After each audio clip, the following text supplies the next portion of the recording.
আসসালামু আলাইকুম। আজকে রান্না করব ইলিশ মাছ। তো ওটা আপনাদের সাথে আজকে শেয়ার করব। তো ইলিশ মাছটা এখানে লবণ দেওয়ার পানি দিয়ে একটু জাল দিয়ে সেদ্ধ করে নিয়েছি ভালো করে।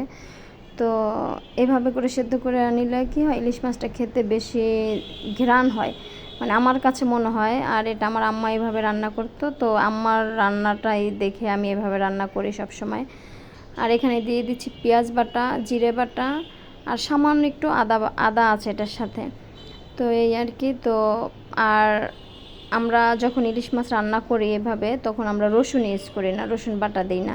তো এখানে দিয়ে দিচ্ছি হলুদের গুঁড়া, মরিচের গুঁড়া, ধনিয়ার গুঁড়াও অল্প দিচ্ছি সামান্য, লবণ দিয়ে ভালো করে মশলাটা আগে কষিয়ে দেন আমি আজকে রান্না করব ইলিশ মাছটা ধুন্দুল দিয়ে। তো ধুন্দুল আর আলু দিয়ে, তো এইভাবে করে ধুন্দুল দিয়ে আলু দিয়ে রান্না করলেও বেশি মজা হয়। আর অনেকে বলে যে আমরা ভাজা ছাড়া ইলিশ মাছ খাই না, হ্যাঁ এভাবে নাকি কাঁচা কাঁচা মনে হয়। ভাই এভাবে কাঁচা কাঁচা কীভাবে মনে হয় আমি জানি না। তো আমরা এইভাবে রান্না করে খাই। তো এইভাবে মানে ভালো করে ধুন্দুলটা কষানোর মধ্যেই কিন্তু সেদ্ধ হয়ে গেছে, কারণ ধুন্দুল জিনিসটা এমনিতেই নরম হয়, এটা তরকারিটা। তো এই সবজিটা এমনিতেই অনেক নরম, কষানোর মধ্যেই সেদ্ধ হয়ে গেছে।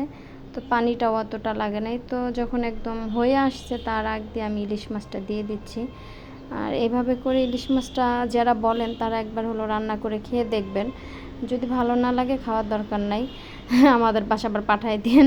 কিন্তু এভাবে রান্না করলে না অনেক মজা হয়, মানে আমরা এভাবে রান্না করে খাই। আর ভাজাটা ওইটা আলাদা টেস্ট, ভাজাটা যে খাই না তা না, ভাজাটা ওইটা ভাজা, মানে ওটা শুকনো ভাজা, ওইটা আলাদা।